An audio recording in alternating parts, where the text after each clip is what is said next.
This episode of Medic Mindset is supported by iSimulate. From the very beginnings of this podcast, I've been committed to keeping Medic Mindset always and forever free. Their support allows me to do that.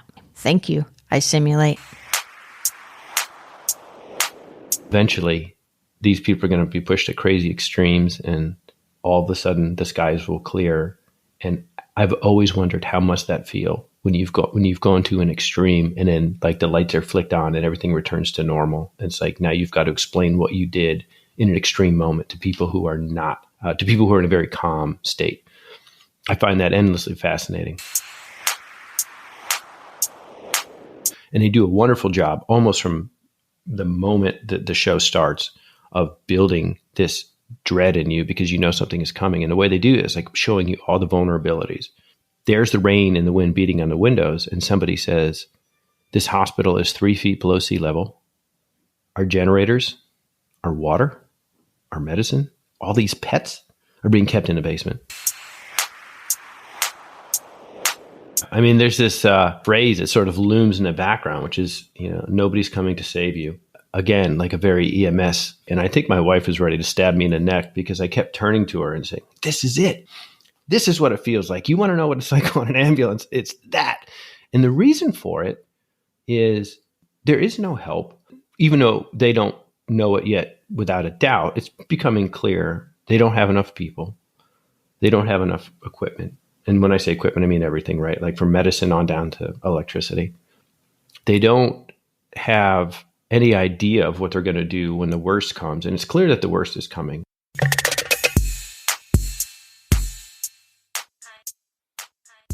Welcome to Medic Mindset. I'm Ginger Locke.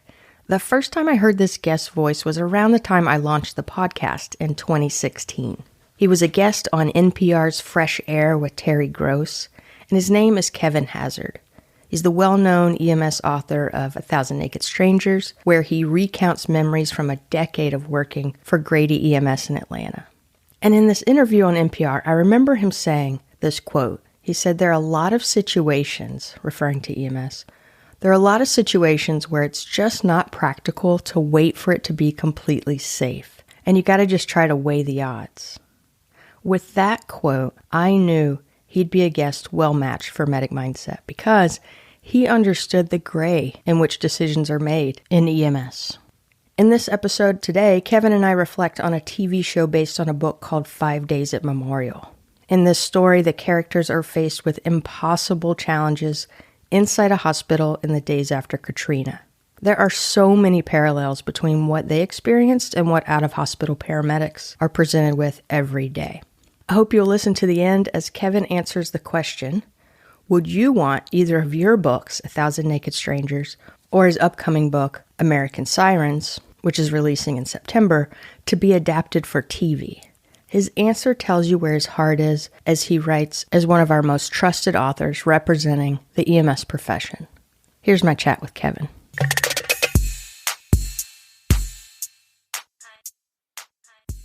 "5 Days at Memorial is based on a book, and it's a book written by Sheri Fink, who is a journalist who also went to medical school. She's an MD. And in 2010, she won a Pulitzer Prize for her investigative reporting in the New York Times Magazine about this story. The story, as it's portrayed in the Apple TV production, kind of zooms in, probably like her book. I've not read it, but I know you have. It zooms into the events inside Memorial Hospital in New Orleans, late August 2005, in the days after Katrina. The events kind of end up being a microcosm of these broad events that were happening in the failures of emergency response to that event. The portrayal on screen, I assume in the book as well, is really granular level at looking at very personal stories and looking at their decisions under pressure in a low resource environment. You've read the book. How did Apple TV do at translating that book to screen? Well, I mean, on the one hand, they had a softball, didn't they? This is maybe the ultimate story. I mean, when you read the book, it is so cinematic. Part of what Sheri Fink does a great job of, and her reporting is incredible, and her access is incredible, and that she got these people to trust her and open up to her to the degree that they did is pretty remarkable. part of what she did such a great job of was pluck these people from these incredible moments and just drop them down. You're sort of sucked in behind them from start to finish. You're in their shoes and like watching the show in a way that a book can't quite do, as much as I hate to say that. Part of what makes this so great to watch is you're terrified because they do a wonderful job of presenting all of the terrors that probably were going through people's minds long before they even realized how bad the situation was going to get. Her book is fantastic because it absolutely, sort of sucks you down to the bottom of very deep water. And that's what you get when you start watching the show. I mean, one of the first things that really struck me is the storm outside the hospital. Everybody, I didn't know this, and I'm sure most people didn't know it, but evidently in New Orleans, among the places you go if you have the ability during a hurricane, or at least was before all this, was Memorial. So you have all these people who are in there, whether they're patients, family members, staff, or just, some dude off the street who wandered in with his dog. People brought their pets. The portrayal says there were 1,200 additional people that were just hanging out. Which doesn't that really feel like a public hospital? I mean, that's exactly what you envision these resources to be. I mean, even when they're not in extremis, it feels as if that's kind of where the city congregates. So you have all these people that are in there, which makes you feel claustrophobic and cluttered and a little uptight anyhow. And then outside their window, the rain is just beating on the glass. The wind is hitting it. And you're kind of wondering, like, does this building actually have the ability to withstand this? Because it's showing, moments where the roof is being ripped off the dome and you're seeing signs flying around and sort of homes be battered and trees are, at this sort of like 45-degree angle. And then you cut to inside the hospital where people are trying to have as normal a conversation as they can, or as normal of a day on the floor as they can. And outside their window, I mean, there's this monster trying to get in. It's very, very, I mean, my hands were sweating from the get-go. And I loved that. So I loved that they were able to capture the fear that people probably felt before they had any sense that this thing was going to get as bad as it ultimately got. So that was the very first thing that hit me. Did you feel that? Like was that just in my head or was that a universal? I did feel it. And something that they did that was really, I hate to say the word enjoyable for me. They used CGI to show things like the levees breaking, as you said, pulling off that water protective barrier off the dome. It looks like drone-like images of things that we've imagined in our head, but never really been able to put to actual images. And I really enjoyed that, being able to just have a concrete image of things I've only imagined. Yeah. Well, you're not sitting there in a storm and watching it. I mean, maybe there's footage, but you're certainly not like out on the street, kind of watching this thing unfold. And so I just thought they did a fantastic job of portraying this sort of slow approaching menace that's coming their way. That I loved. I liked also the way that the characters are established. One of the tricky things about trying to tell a story is introducing people to these characters in a way that gets them to care about them while also not stagnating the story. I mean, how many times do you hear someone say, yeah, the show gets great after the first season, or you got to just get through the first 3 episodes. And the reason for that is like, there's a certain amount of pipe that needs to be laid. If you go back to the history of human beings, we relate to one another through stories. Our entire history is told through stories. And long before there was anything written down, we were speaking it to one another. There are certain rhythms and guideposts that need to be hit along the way. And if you do them, there's something sort of in our DNA that reacts to that. The hero's journey and poetics, and all these books throughout history. The reason why people still go to them is because there is something about the story that sort of sucks us in. And what, at its essence, it is this person who we can relate to going through a challenge and trying to decide, like, is the is this journey, is this fight going to be worth what I will have to put into it?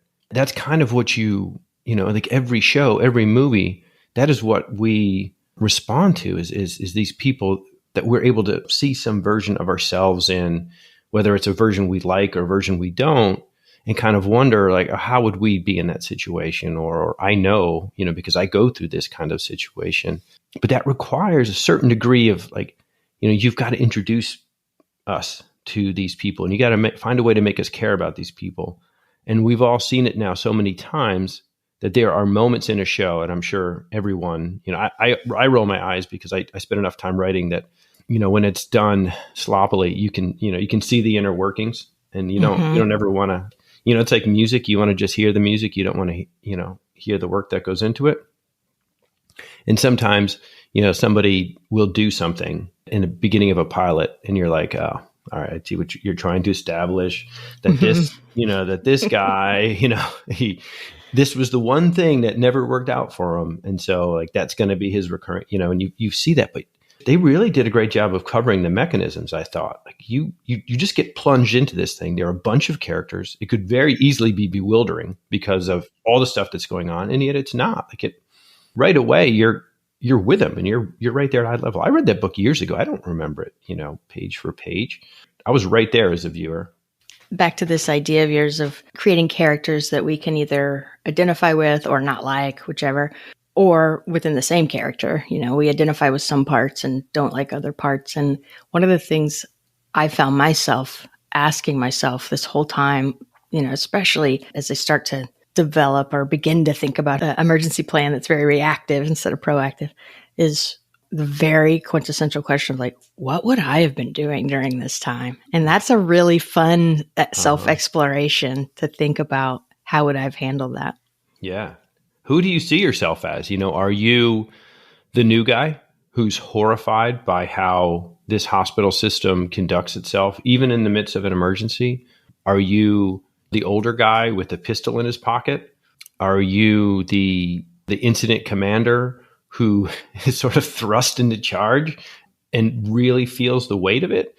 Or are you this doctor who's very empathetic and probably knows deep down that whatever's going to happen, you'll be the last person to blink because you feel you owe it to your patients? Like, who amongst those people are you?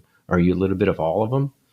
So when you first started asking that question, I thought you were actually asking me and not just being rhetorical. And I instantly knew which character I was. How about you? Yeah, well, unfortunately, I think we all know who we are. Who are you?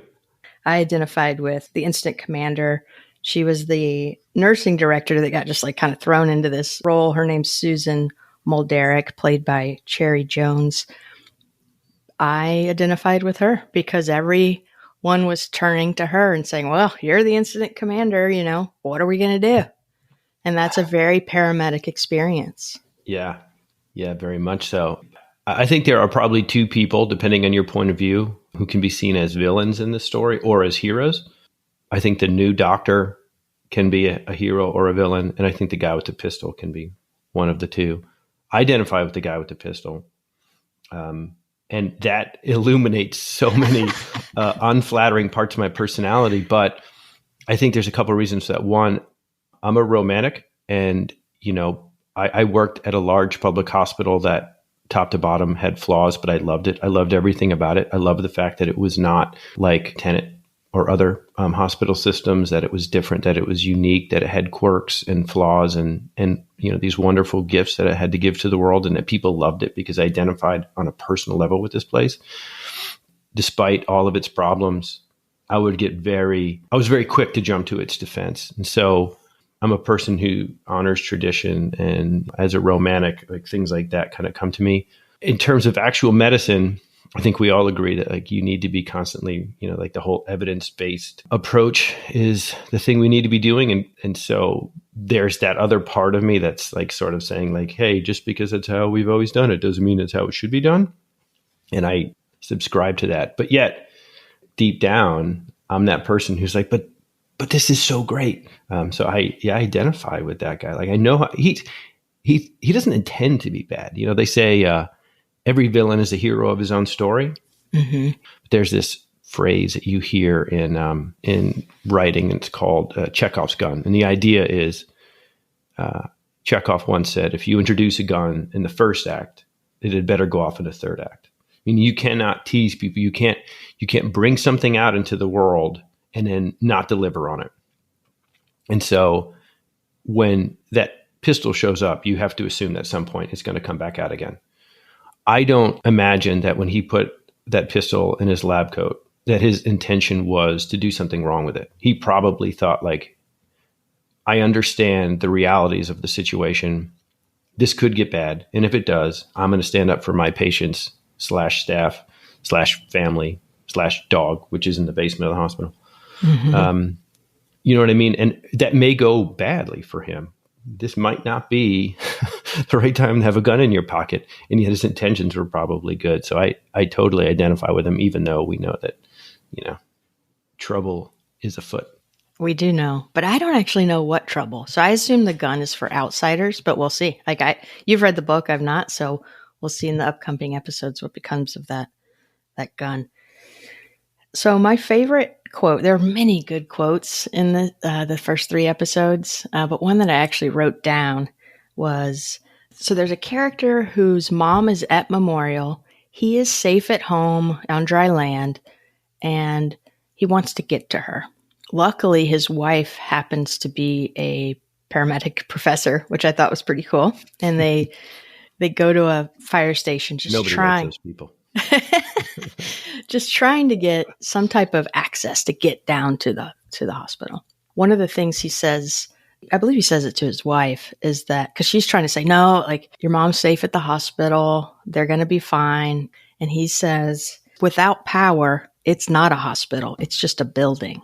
Yeah.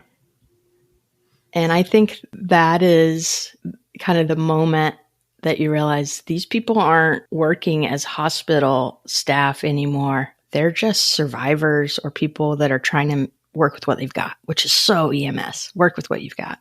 Yeah. I mean, there's this phrase that sort of looms in the background, which is, nobody's coming to save you, which, again, like a very EMS feeling. That was my thought right away. And I think my wife was ready to stab me in the neck because I kept turning to her and saying, this is it. This is what it feels like. You want to know what it's like on an ambulance? It's that. And the reason for it is there is no help, even though they don't know it yet without a doubt. It's becoming clear they don't have enough people. They don't have enough equipment. And when I say equipment, I mean everything, right? Like from medicine on down to electricity.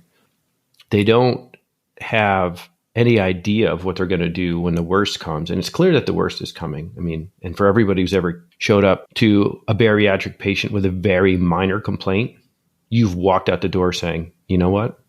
Someday that dude's not going to have a minor complaint. And he's on the 3rd floor of a small house. And we have no real way to get him down. And everybody knows it. And we're going to have to remove our stretcher and the antlers and just lay him on a tarp on the floor and watch him suffocate in his CHF. And no amount of complaining or yelling right now is going to change that. Like, there will not be a solution for this. And yet it's coming. We all know it's coming, and we're just going to watch it. It felt so EMS. And I just, not that there's, Schadenfreude necessarily involved in it, but I did keep looking at these actors / doctors thinking, that's it. Like, now you know what it's like. This is the feeling. This is it. This is why there's not an 18 gauge in that patient, because we had to do all this first. And I love that. It's exciting and terrifying, but yet also like really gratifying to see, like, yeah, this is what people do every day. Yeah, maybe now you get it. Yeah, probably not, but I do love that aspect of it, and I've never really gotten into, despite the fact that I helped write one, or gotten into watching medical dramas, because once people are in the hospital, it's just a different world, and I don't relate to it as well. And the things that really drew me in are absent, all those factors. And so, part of the joy of watching this is to be able to see it. And I called one of my partners afterward because he had not yet seen it. He said, like, hey, watch an episode, tell me if it's worth it. Because, like many people, he does not have every single streamer. I have a couple Most people have a couple, and if something comes on, you're like, hey, I'll subscribe for a month and watch this show, and then unsubscribe. So he wanted to know if it was worth watching, and I said, I would talk to him about this aspect of it. And I said, do you remember showing up to work and checking off the truck, putting a check mark down next to traction splint because it was physically present, but knowing full well, like, that traction splint is not going to work. If somebody gets hit by a car on a rainy day and I'm crouched in the street trying to do this thing, I can just tell this thing is not going to work. And that's the feeling you have from this. Is you mentioned the name of the incident commander who you... Yeah, in real life, it's Susan Mulderick, and then it was played by Cherry Jones. Yeah, so the Cherry Jones / Susan Mulderick woman, when she goes back through that book, it's like the incident preparedness guide or whatever, like what to do in case of. And she flips to flood and evacuation in the case of flood. And as it turns out, spoiler, they did not have a plan for what to do if this hospital floods and needs to be evacuated. And that realization, you can feel it. Like, well, what do we do? No one has any idea. And she says there's hundreds of pages about bioterrorism. Right. But like they're in New Orleans, so the most likely thing to happen is not covered. And I think that's also that conjured up this idea of, the bread and butter call, EMS calls. We have tons of protocols for like these really high acuity, elaborate procedures, but then the majority of our calls are psych and mental health crisis or, generalized sickness. For which there's zero plan. 100%. It's like how many services have a bariatric stretcher at their disposal should one really be needed. And yet, you're right. There's something. I remember we did this drill for nuclear bombs. And everybody was like, we're all going to be melting by this point. Like, do we need this drill? I'd rather somebody tell me what to do with my 800-pounder, who, by the way, is like across the street right now, walking up and down stairs. Like, that's going to be an issue at some point. Yeah, that fear, the sort of the unknown of like, what do we do? What exactly is coming our way? How do we handle it? Can we handle it? No, we can't handle it. So what are we going to do? It's just like a constant cycle. It's like a hamster wheel of terrible things, and they're stuck in it. Man, I both identified with it and just like shuddered the whole time watching it. On day 3, they finally decide we're going to evacuate some people. So day 3 is episode 3. And I'm cool with giving spoilers. Well, hey, here's a spoiler. Storm comes, big winds, big water, no power. Levees folks break. Are dying. Yeah. So when they finally decide, okay, maybe we should get these people out of here, they go and check out the landing pad. And I think this is my favorite scene. By far. Yes. They can't use the elevator to get up there because no power. So they're walking up these rickety stairs to get up there. And the idea is they're going up there to just inspect the integrity of this thing because it hasn't been used in over a decade, which was interesting to me. Like no helicopters coming in or out of that hospital for over a decade. Very strange. I don't understand why. I wish they could have gotten into why. Mm-hmm. So they go up there. It takes forever, like multiple flights of rusted metal stairs. They're all sweaty. 3 they seem like techs or something. And they get up there and they find corrosion. And there just happens to be this National Guard or U.S. Army helicopter flying by. One of the characters just starts waving at the helicopter, just kind of like happy to see an outsider, basically, because they've been so isolated for 3 days. And the helicopter takes that to mean they need help. Then he starts doing this universal waving of his arms, like, don't land. But it looks like the classic EMS flagger outside of a house, like flagging an ambulance down. Yep. And that was a great portrayal because it shows kind of this disparity between hospital workers and out of hospital workers, because he did not realize what he was doing. Not in the slightest. And it is beautiful how he has this sort of goofy, childlike smile on his face when he sees the helicopter, which we've all worked with that dude. Yep. Who is screaming to the radio like, launch the bird, launch the bird. And when the helicopter arrives, not only fawns over the helicopter medics, but it's like, hey, can I get a pen? Do you guys have a sticker?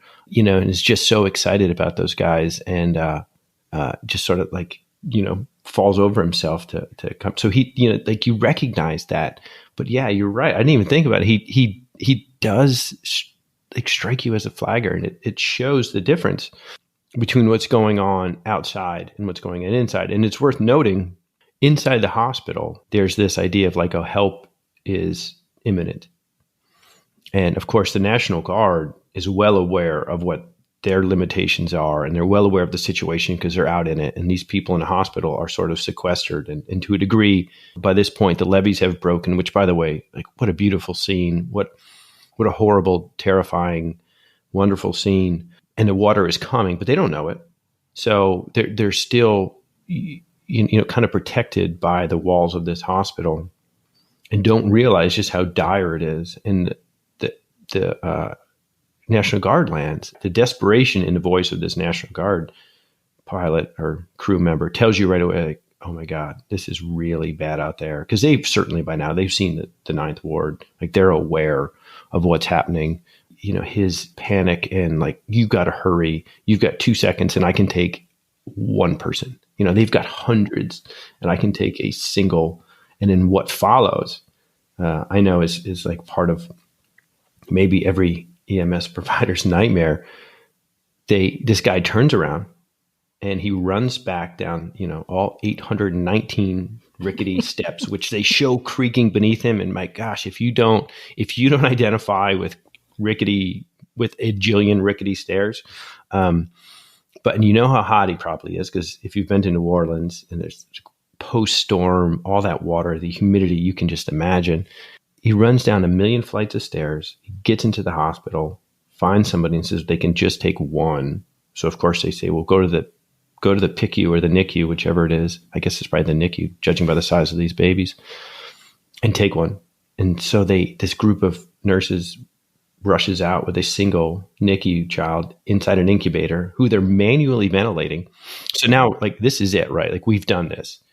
You've had this patient who's tiny and fragile, and you had to disconnect them from their vent so you can get them into your rig, and you're in the back of the truck, or worse, you're trying to get out of the house or in an apartment complex with stairs, and you're going down these stairs, you're going up these stairs, across the parking lot, everything's bouncing and moving.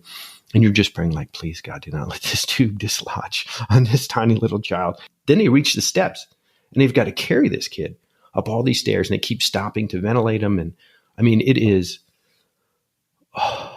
so emblematic of how bad things had gotten. And people did not yet realize how bad it was in the hospital. And I think that was kind of their first moment.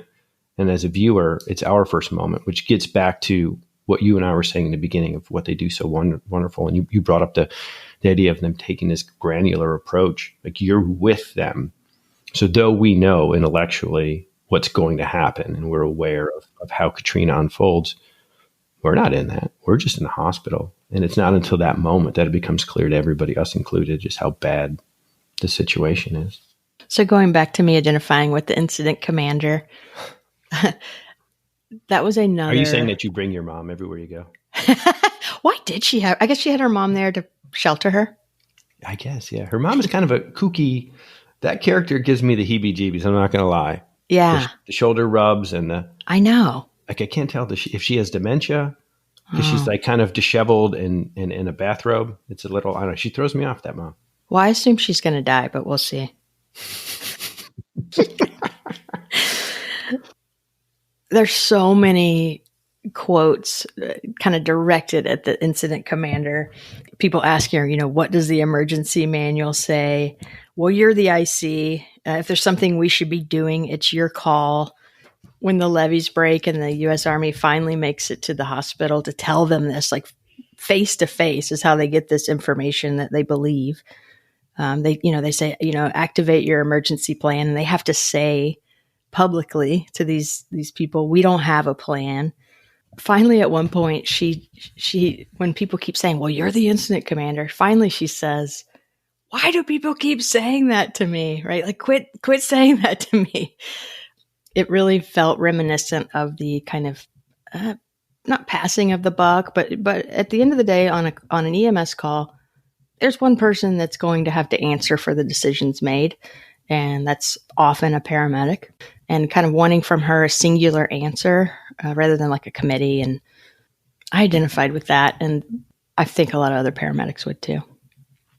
Yeah, I'm with you. I mean, your reading of that situation, I think, is dead on. I think a lot of people, you can identify with the conundrum she's in, because on the one hand, on an emergency scene, if you do not take command, then 3 people have taken command. And that's the first thing I learned about the fire department, is someone on that engine who shows up is going to take charge if you don't. Mm-hmm. And as a person who never worked for a fire department, I don't think I've immediately understood their mindset. So initially I was like, well, we're the ambulance, we're in charge, and nominally we are. But if you don't state that and then back that statement up with I'm in charge type action, then firefighters are like, well, no, now we're in charge. It's like, who's the captain? I'm the captain. So on the one hand, a single person, a single voice saying, hey, this is what we're doing, critical. But in a situation like that, I know you're shying away from passing of the buck, but I mean, like, no other hospital administrator wants to make a decision when they start dealing with the hospital, their corporate headquarters. Those people don't want anything to do with this. The only ones who have any idea it's even happening is like a single dude in business development who's the wrong person, but at least he's trying. But everybody around him's like, whatever, like, not our problem. They'll figure it out. Someone actually told him, so he's getting these emails from a desperate person asking for air evacuation. I kind of got the impression that multiple people, she was just broadcasting, emailing, multiple people were getting these emails. He was the only one, to your point about heroes, he was the only one that just decided somebody's got to address this. And so he went to a superior who tells him, just like forward that email on. And that was so corporate, like disconnect from our kind of at a hospital EMS world. Yes. I mean, that moment hit hard. That whole sequence where he's trying to get someone to listen to him because he's getting these desperate calls for help.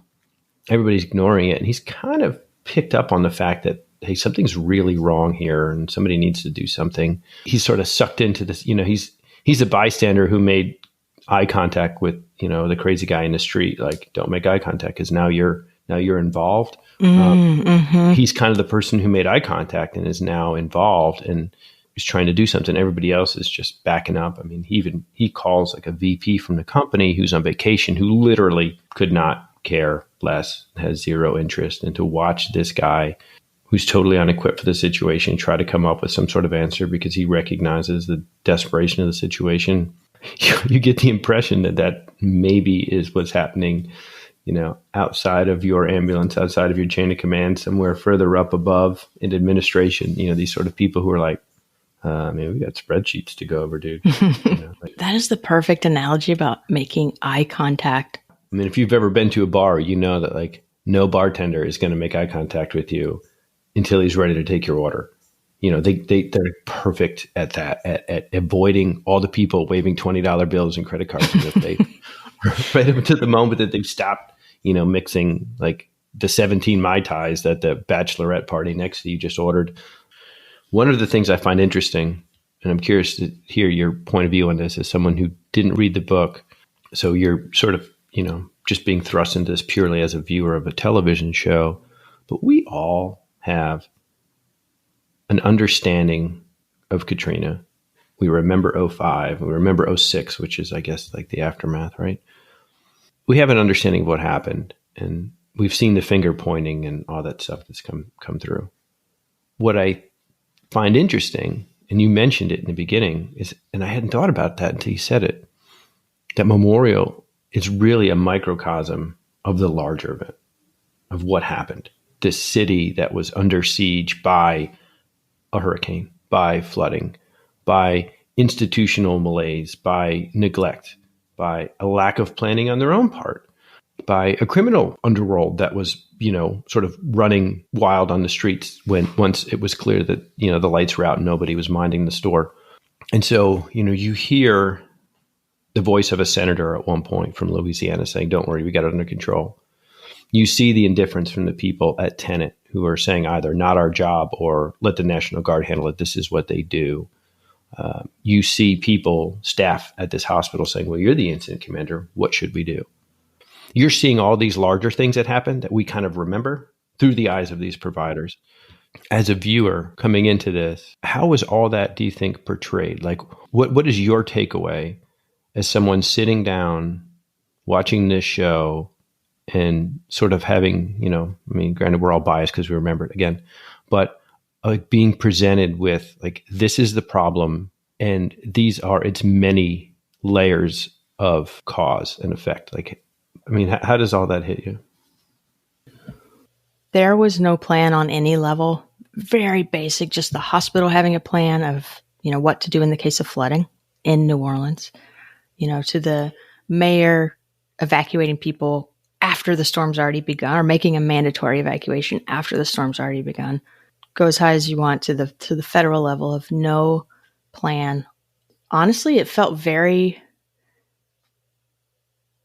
this is kind of grim, but I'm not sure that we have improved any since then. So, I'm thinking about the pandemic, the freeze that happened here in Texas where the grid failed. It matches my cynical or pessimistic view of the idea that anyone has a plan. I think during the pandemic, we realized, I think the kids really realized it too, that the adults don't know what the hell's going on. And I know that's pessimistic, but it kind of matched. I'm like, yeah, of course all this happened. Like we've seen this play out even still today. I think you're right. And I'm going to just throw this out so you remember it because I want to come back to it. There's this weird Lord of the Flies aspect to all this. Don't let me forget that because I think maybe at some point we should return to that because, eventually these people are going to be pushed to crazy extremes and all of a sudden the skies will clear. And I've always wondered how must that feel when you've gone to an extreme and then like the lights are flicked on and everything returns to normal. It's like now you've got to explain what you did in an extreme moment to people who are not, to people who are in a very calm state. I find that endlessly fascinating. But I would love, I would love to disagree with you, but boy, I don't think that I can. I don't know if you read The Premonition. No. By Michael Lewis. I had no intention of reading any sort of pandemic anything. I was sort of, 2020'd out. And then a friend of mine read it and said, you got to read it. And I'm fascinated by ID. Infectious disease. Yes. I recently took a micro class and I thought I was going to hate it. I loved it. I mean, I loved it, loved it. So somebody said, you got to read this book. It's got a lot of infectious disease stuff. And it's got, yes, it's pandemic, but it's like a bigger picture. In that story, there's, about 6 people who are kind of the main characters who represent in various ways the United States response to you name it, whether that is COVID, whether that is anthrax, whether that is Ebola. Michael Lewis talks about how back during the presidency of George W. Bush, he read a book about, while on vacation, the president reads this book about the flu of 1918 and returns from vacation and says like, hey, what would we do if that happened today? And the answer was like, nobody knows. So he says we should do something. So experts are convened, work begins, but it never really gets completed. And it isn't ever really embraced by subsequent administrations. Bush leaves, Obama comes in. And of course, everybody from the Bush years leaves and everybody from the Obama years is unfamiliar with this pandemic plan. And so, it kind of gets fumbled and then it gets fumbled again when Trump comes in, it gets defunded and it gets ignored. And so there's these people who are both within government and then in the civilian sphere who are sort of realizing that nobody's paying attention to this. And B, I guess I should do something. And they kind of find each other. And that's the notion of the book, like the title, The Premonition, comes from the fact that like they were a handful of people who understood, hey, something's coming and were unprepared. In that book, even, I don't know, 10, 12, 15 years go by from the first realization of, oh, hey, to when coronavirus hits the U.S., nothing was done. We got nowhere, despite having some experts. these things like this, as they pop up, they just remind you, of exactly what you just said, that nobody knows what the hell they're doing. And I do wonder, what does it say for your kids? Like, imagine if you were 10 and your parents were like, whoa, we're getting drunk and we're going to go driving. You'd be like, holy shit, these guys are crazy. I better like buckle up and pay attention because these guys don't have a clue. That's kind of what they're seeing on a larger scale. Like, I would imagine my kids are 10 and 11, and I would imagine that the formative years of their lives showed to them that, hey, nobody's got any idea. If the formative years of our parents' lives, because I'm assuming, people our age, our parents probably, sort of came of age in the late 60s, early 70s. If they were tainted by Vietnam and Watergate, and our grandparents, their view of the world came during World War II, like, think about how different all those perspectives are. One is like capable to be trusted. One is like not to be trusted. And a third is like asleep at the wheel.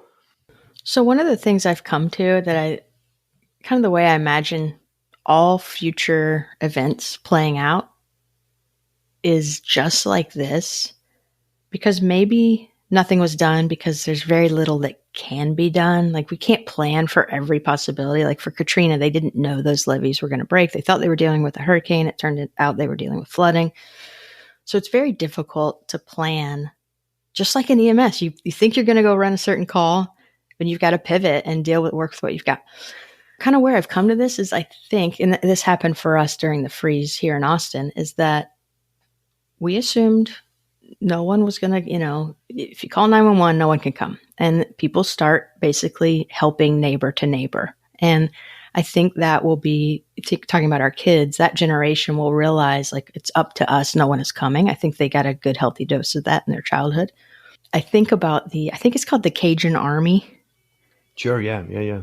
And these were just civilians, right? During Katrina, that went around on boats helping people. I don't know if they existed beforehand or if that was kind of an organic grassroots thing that happened. Do you know? I would imagine that to some degree, this Cajun Navy probably has always existed, because there's probably always been a need for a network of local people to help one another out. Maybe the name was coined later, or maybe it's sort of, that part I couldn't tell you, but surely if you're from Bay St. Louis, you were aware of a need, or Bayou La Batre, like, you are aware of a need for, your neighbors to help you, and vice versa. So probably, but. Yeah, they kind of gave us a prototype of what it could look like, where everyday citizens band together to just go outside their house and start helping their neighbors. Yeah, I'm with you. Maybe that's the hopeful thing to take from this, because, I think you're letting too many people off the hook when you say that nobody knew. Supposedly the Corps of Engineers had been saying, like, hey, these levees are, kind of being pushed to the limit. You would think that a hospital that sits 3 feet below water level, that's one of the things that you find out very quickly in this show, is that, and again, they do such a great job of building this sense of dread.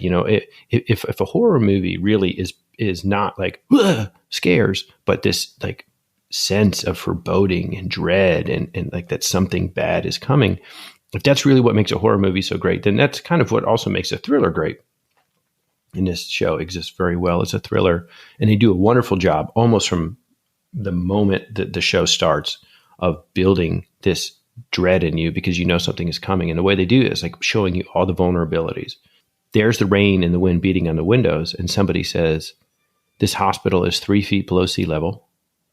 Our generators, our water, our medicine, all these pets are being kept in the basement. And it's only going to take 4 feet of water for all that to be dead, for the generators to go out, the water to be spoiled, the medicine to be flooded, and the pets to drown. And that instantly. So surely people had to know, like, oh man, this this hospital is like really susceptible to, even a minor calamity. That's kind of the point of Michael Lewis's book, The Premonition.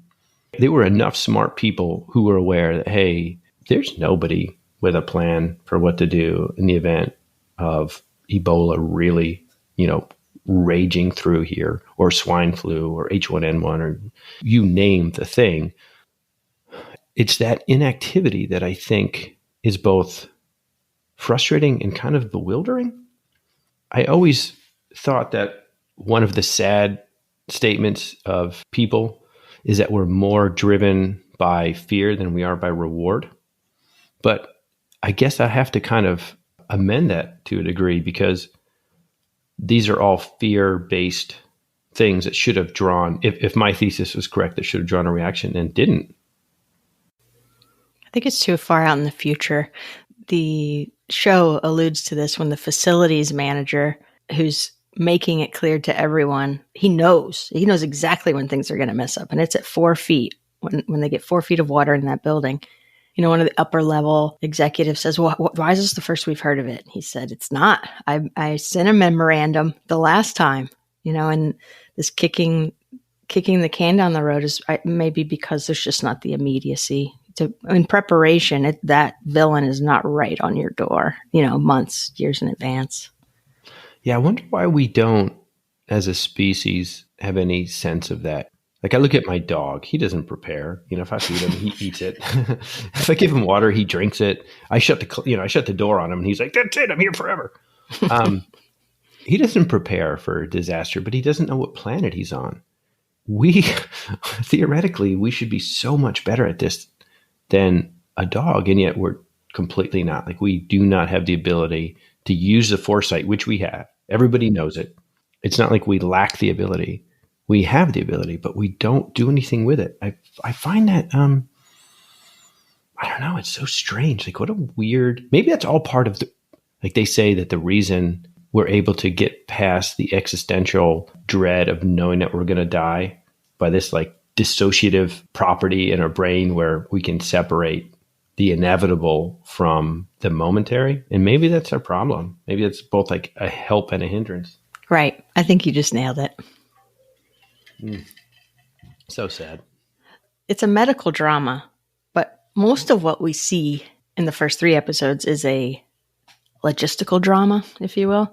Sure. But towards the end of day 3, episode 3, we finally get to see medical care being provided. I mean, we see some things like hand holding and putting on a pulse ox early on, and the nursing care by the bedside that's more of a calm, reassure, hydration type stuff. But we finally get to see a cardiac arrest. I didn't love it for one very specific reason, and that is the chest compressions were crap. And I find it highly unethical for TV shows that is an opportunity to at least show that hundreds of thousands of viewers what proper compressions looks like. And it's just an ethical failure. Like they're not, why not just show it right? That's a really great point. I never would have looked at it from that perspective, because you're right. When I was writing on Code Black, we had an episode in which Rob Lowe busts out a tourniquet, and it was specifically a PSA for Stop the Bleed. They came to us and said, hey, here's all of our stuff. Like, here's our verbiage. Here's our equipment. Here are the signs we're trying to put in places. Like, can you guys incorporate this? And so there's a moment in the show where they do that. And it became a PSA thing. I'd never thought of CPR as a PSA, but you're right. It is. And here's the frustrating thing. They have equipment that can do this. So you can put a prosthetic on someone that gives you a certain number of inches of give. You could actually do CPR without actually compressing the chest. So you can do it. It's possible. Plus, I mean, we're all aware that these actors aren't being shot or stabbed or eaten by sharks. So you could also use a dummy and actually do because they have a dummy, clearly. There's a moment where you see this guy being intubated. I won't get into the part where he actually intubates him because it gets very wonky and terrible at that point. But why won't you get into it? You'll just let people go watch it for themselves. We'll get into it. All right. Well, fine. We'll get into it. But it starts out with the laryngoscope, and you see a physician comes in, which, by the way, I do love the fact that they're all screaming for a doctor, all these nurses, and they're screaming for a doctor. And I don't like to be petty, but I do kind of like, if you guys had a paramedic or two, they probably could drop a tube really quick. But the doctor arrives. They have to go to a different floor to get a doctor. And again, like, hey, your pod could totally have a medic. So the doctor arrives and pulls out the laryngoscope and, sticks the blade in, like holds it in the left hand, sweeps to the left, like doesn't rock. Like, they go deep. Clearly they had a dummy because there's no way that you're sticking that down somebody's throat. So they could have done better compressions. That part I liked. When I saw that, I was like, oh wow, look at it. They're really getting in there at that blade. This is really, I didn't expect them to get that realistic with the blade. Then, so you wanted to talk about it. I think they say like, hand me a, whatever. I think they're, give me a 7.5 or whatever. Which, again, like, you didn't prepare that ahead of time? You're just sticking your 3 Mac down someone's throat without. I think it was a 4 Mac. That thing was dinosaur sized, or maybe the perspective of the camera. It might have been a 4 Mac. It was it was a big blade, and the whole neck moves. That person was visualizing all the way down to the butt. The tube arrives, and it's sort of like slipped in, which whatever, you're like, they don't, but that's it. They don't, after being very realistic and graphic with the laryngoscope blade, nobody inflates a cuff. Nobody checks breath sounds, the tube. They don't bother to tie it. Like, they're moving it. Like, the bag is the BVM that's being slung everywhere. So that tube is like, it's going from main stem to stomach back and forth, rapidly. But does anybody else care about that? Like, we watch that and we think, oof. But the rest of the world doesn't know, with the exception of your compressions. I like your point there. Yeah, it's an opportunity. If we're going to talk things that annoy us about medical adaptations, I can. This will be part 2 because it's going to be a whole other hour. I mean, seriously, it could go right. I can look past the tube. And I can sort of look past the poor compressions, and though not anymore, because I think you make such a great point. I think you're right. That is a wonderful chance to show the world how to do it. These are big budget productions. Television is not a cheap thing to make. Y'all can get a better stethoscope. If I see one more $19 dual lumen cheap ass EMT basic stethoscope that's missing drums around a doctor's neck, I'm going to strangle someone. If you want to be realistic, and they clearly do, because there's a lot of veracity in many aspects of it, like, get the one piece of equipment that you show nonstop from start to finish of the show. Mm-hmm. I don't remember the stethoscopes, but I'll have to watch the upcoming episodes for that.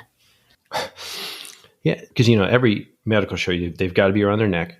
Can't be in the lab coat pocket, and got to be like playing with them, twirling them. There's it's sort of like the glasses, like some actors really act with glasses.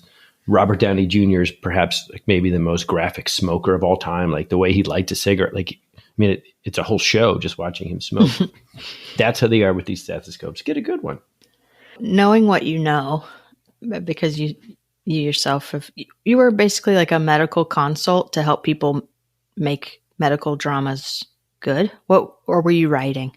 No, I was writing. There was a television show that reached out to me to be a consultant, but they wanted a physician.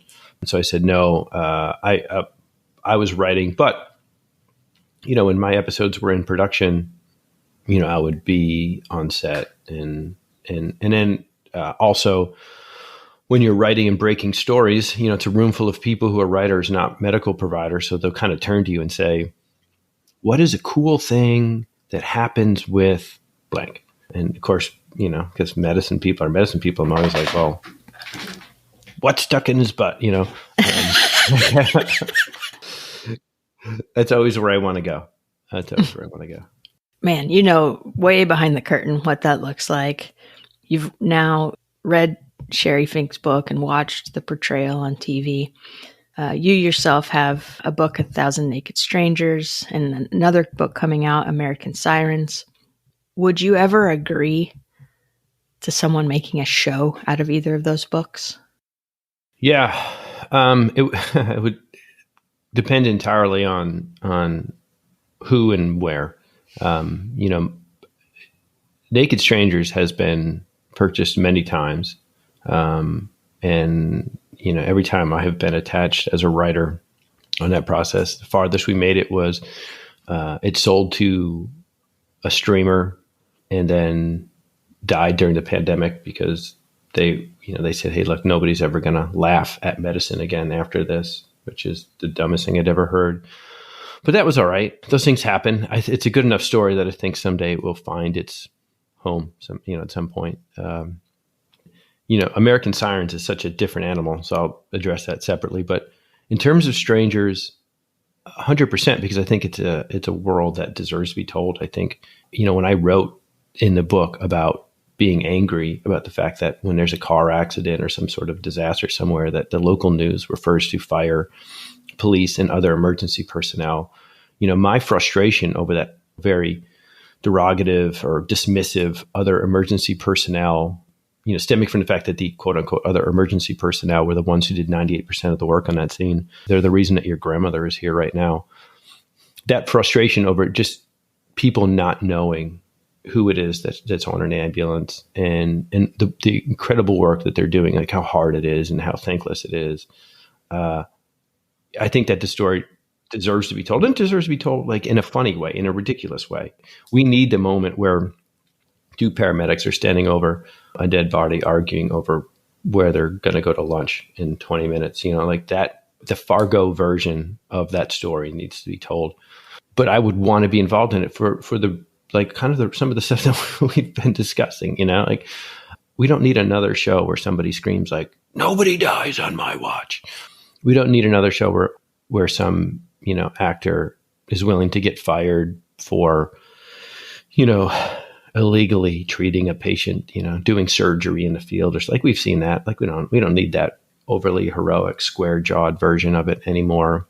Like I think we want the warts and all funny version, crazy version, realistic version, heroic, like all that stuff wound into one very complicated, messy person who's making $15 an hour and has too many tattoos and a brand new car, and is like strung out on Monster energy drinks and just like where's that person and where's that person in the story? So yeah, I would love to see that told, but told correctly.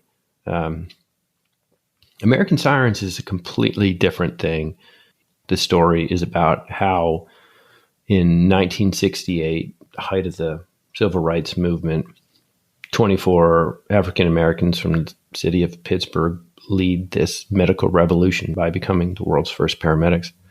And, all the sort of baggage that surrounds that thing and sort of everything that spawned from it, the difficulties, the victories, the defeats, everything that, and sort of its longer legacy. But that particular story, that's not my story. From the moment I started writing that, I considered myself, and I'm going to sound very highfalutin. I don't mean it that way, but I just considered myself like a steward of a larger venture. This was a bigger story, an important story, an overlooked and forgotten story. And they were quite literally people who died waiting for the world to take notice of what they had done.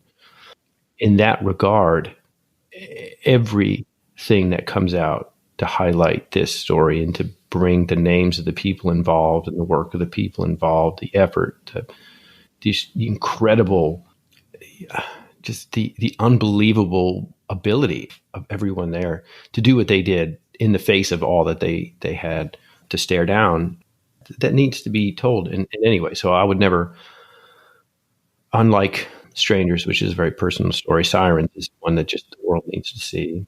It's been optioned. Where that option stands or what's happening with it, I don't know. The people who did it are, off somewhere in Hollywood land doing whatever it is that they're doing. So hopefully something will come of it, but we shall see. I don't know. Well, I know many in the EMS community would want that to happen because they trust you. You are one of our best storytellers. With your name on it, I know a lot of people would be very thankful that you're the one creating this portrayal or representation of the profession. So I hope that happens. Me too. I appreciate that. I don't, that's feels like a heavy mantle to carry, but yeah, I mean, it would be fantastic. It's certainly overdue. And it's nice that we're in a place where that can happen. The truth is, when I first started doing television stuff, somebody said to me, was giving me advice on these, stories that I was pitching. And they were like, set it in the US because it's a setting that an American audience can kind of wrap their heads around, and make your main character white, because like that's kind of where viewers are. That's who viewers are. If you make your main character black, then it becomes a black show. And nothing more needs to be said about that.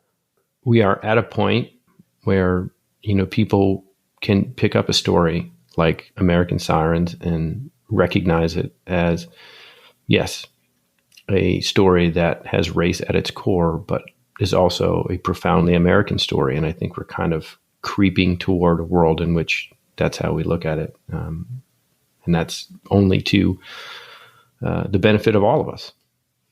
So I haven't read your book, but I have pre-ordered it on Amazon. But hearing you describe it, and I've read your article that you wrote, and was it in the Atlantic? Where was that? The Atavist. It reminds me of Hidden Figures.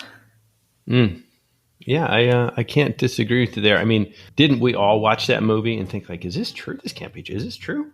Right. It was the first I've heard of it. I'm like, wait, no one's ever told me about this. Right. How did we have, all these movies and nobody before, like, even if that wasn't the story, shouldn't someone who sort of represented that woman been somewhere in the background so you could look at it and go, hey, look, there she was. There she was doing her thing.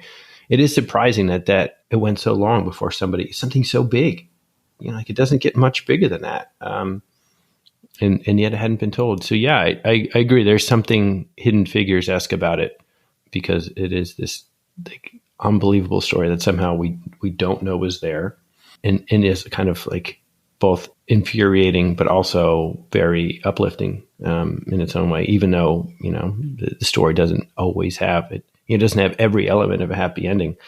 The people involved went on to do incredible things, and there's a reason that they were trailblazers and also successful later. They had certain traits that made them exceptional. Mm-hmm. So you're going to watch the rest of the episodes of 5 Days at Memorial? Yeah, I can't wait. I wondered at first, are there going to be 5 episodes since we're saying 5 days? Because they got to day 3 and I was like, oh, that's interesting. But it looks like there's going to be maybe a few more. So I guess we'll get some sort of post thing, which that to me is a part I get squeamish about. At some point, we're going to have to return in a calm state to pass judgment on decisions and actions made and taken in a desperate state. And that, I think, is going to be an interesting. I look forward to that conversation because, how do you judge in hindsight what you did in those kind of moments, knowing the outcome? And it's going to be I'll be interesting to see how that is treated, because, that's the moral conundrum of this story, I think it's going to be hard to watch because it's going to remind me of after action reviews where you say, that, as you're kind of alluding to, all the lights are on now, everyone's wearing clean clothes, and we're talking about something that we almost in a blink of an eye, we can't relate to it anymore. It's like, that was a different world. Uh-huh. So on that EMS call, or you, the paramedic, can't even remember your frame because it's just, you're in a frame of mind that's not reproducible in, as you said, calm daily life. So it's going to hurt a little bit, I think, to watch that. I'm with you. It's hard. I had the same, I think that's really what Sully was about. How do you reckon with this decision that was made in a split second? When we do not live in a world in which things are judged in a split second manner, how does it all shake out? How do we look at a guy who, despite the fact of having saved lives, maybe broke every protocol that has ever existed? And yet, isn't that stuff important? Does anybody worth their salt really think that QA/QI is not important, that after action reports are not important, that we need to sit down and say, like, hey, what did we do right? What did we do wrong? And if there is blame to go around, like, to whom do we assign it? Those feel like important things. And yet, on an emotional level, it's going to be hard to get behind it because you can imagine they've done a great job. And this is, again, how we started. They've done a great job of putting you in this very desperate, cloistered situation where you have almost no information and you don't have anything that you really need. And yet decisions are coming at you. You're the incident commander. Your patient's dying. What are you going to do? Thanks for the chat. I enjoyed it so much. No, thank you. You are the greatest. You're the greatest. All right. Well, we'll see if you have time for part 2 where we can talk about the rest of the episodes. I know you've got a lot coming up with the release of the book in September. So if you got time, maybe you can swing by for an hour chat. I've always got time. Always got time. All right. Thanks, Kevin.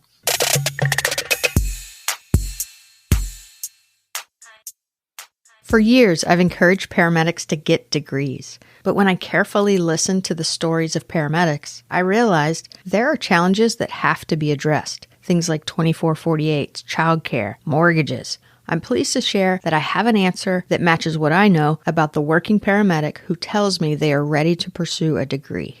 Eastern Kentucky University offers a bachelor's in emergency medical care that is 100% online and allows college credit for existing state or national registry certifications. EKU is a nationally known program, and I trust them to take good care of Medic Mindset listeners who want to start their journey toward a degree. You can go to the show notes for this episode for a link, or simply use go.eku.edu/medic to get started. Well, let's talk about it. You want to? Let's do this. I watched it again yesterday, by the way. All 3 episodes? Yeah. Each one's only like 45 minutes, and there was a storm here in Austin. So I was like, oh, this is perfect. I'll watch it during a storm. Did that affect your viewing? No. The first time I watched it, I had COVID, so I think it actually felt more intense during the COVID watching because I was sick and just felt more like in touch with the pandemic experience. I would feel claustrophobic if I had COVID and I watched that. Uh-huh. It might be a bridge too far for me.